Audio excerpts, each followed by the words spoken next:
Hey guys, and welcome back to another video. Today, I'm going to be going over everything you need to know about controller settings and binds in Rocket League. Now, if you've played Rocket League for any amount of time at all, you should have realized that the default settings just don't allow you to play at your best. No matter how good you are, if you stick to the default settings, you're always going to be at a disadvantage. I mean, it's no coincidence that almost every pro-level Rocket League player is using custom controls rather than the default. But before I get into this video, one last thing I want to mention is that if you're part of the 98% of people currently watching that are not subscribed to the channel, then please consider subscribing if you like this video. It's completely free and you can unsubscribe whenever you want. Anyways, without any further wait, let's talk about how to improve your controller settings in Rocket League.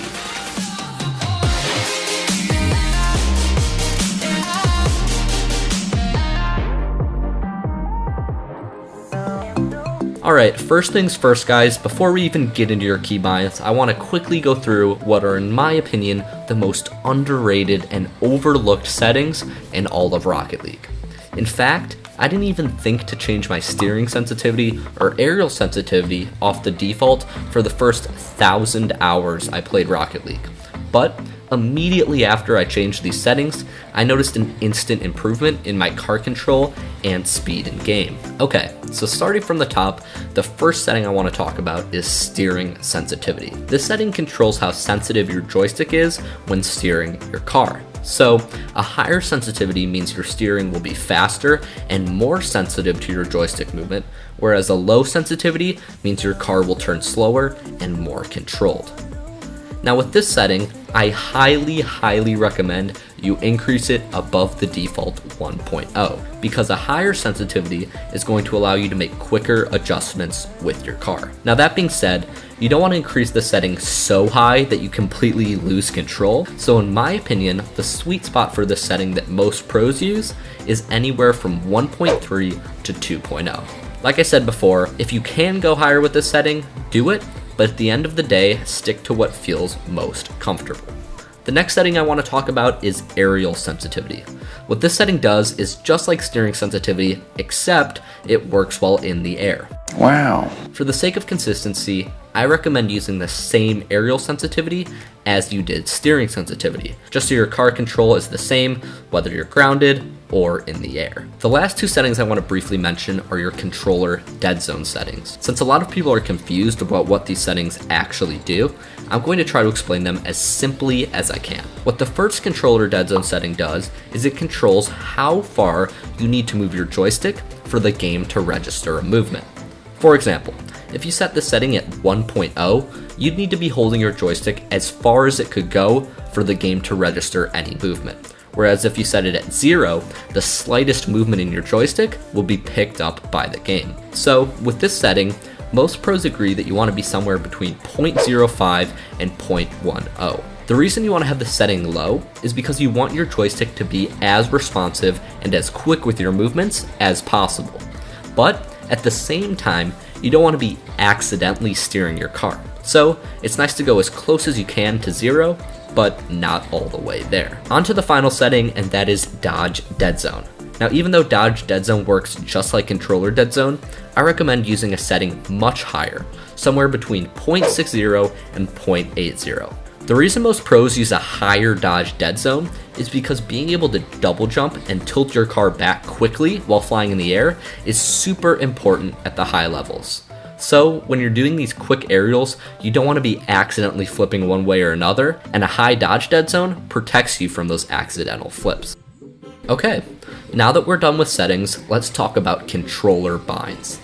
Now let me just start this out by saying that binds are something that can definitely vary from player to player. However, no matter what your binds are, they need to enable you to pull off high-level mechanics in-game. And this applies even if you're newer to the game and aren't necessarily at a super high level yet. Because when you do get to that point where you're trying to learn more advanced mechanics, you're definitely not going to want to have to completely relearn your controls while you learn those mechanics at the same time. Oh, and this goes without saying, but these guidelines will apply to people using a standard controller grip. If you're playing something like Claw, You probably already know more than me and don't need this guide in the first place. Anyways, the two main things your binds need to enable you to do is jump, boost, and air roll, as well as jump, boost, and power slide, all simultaneously. This is because when you start doing quick aerials, special types of flicks, and other high-level mechanics, you're going to need to be able to press these buttons all at once. So, I recommend, if you can, moving your boost to a bumper button so you can really easily hold it down while you play. For me personally, I really like having my boost button on left trigger, but this is because I use a special set of controls that only one other pro player named Rizzo uses, where my accelerate and brake buttons are actually just my left joystick pointing up or down.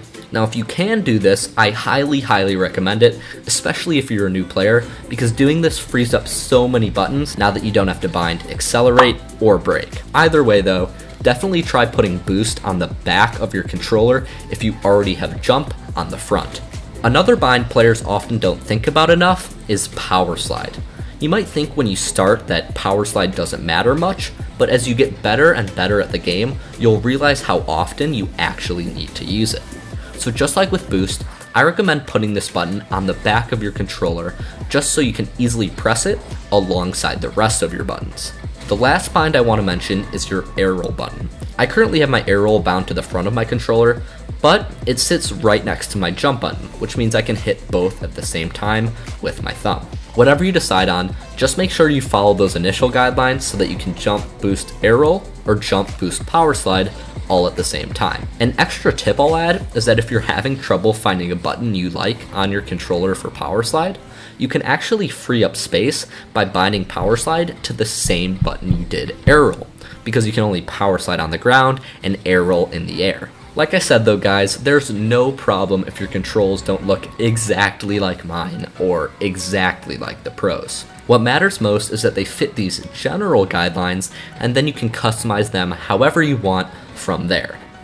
For example, for the longest time I actually never used directional air roll. But when I wanted to learn how to tornado spin a few days ago, having my controls set up like this gave me enough flexibility to have an extra button open to bind to directional air roll. So like I said, try to follow these guidelines, but at the end of the day, do what works best for you.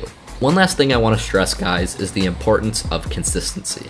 You could have followed every tip in this video perfectly, but if each time you loaded up Rocket League, you ended up changing your steering sensitivity or even switching your keybinds, you're never going to be able to play at your best.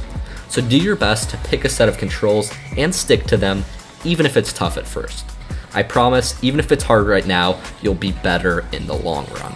Anyways though guys, that's about all for this video. But before the video ends, if you're new to the channel and don't know about the monthly giveaway I do, then this is the part of the video where I'll talk about that. Basically, at the end of every month, I pick a random commenter on my videos to be coached to GC by me.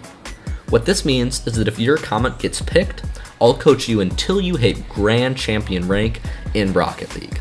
So if you want to enter for a chance to win at that, all you have to do is leave a comment below with your rank in Rocket League. If you did find this video interesting, all I ask is that you leave a like and subscribe if you haven't already. These videos take me so many hours to make, so if you could do those two things, I'd really appreciate it. That's all I've got though, so thanks so much for watching, and I'll see you all in the next one.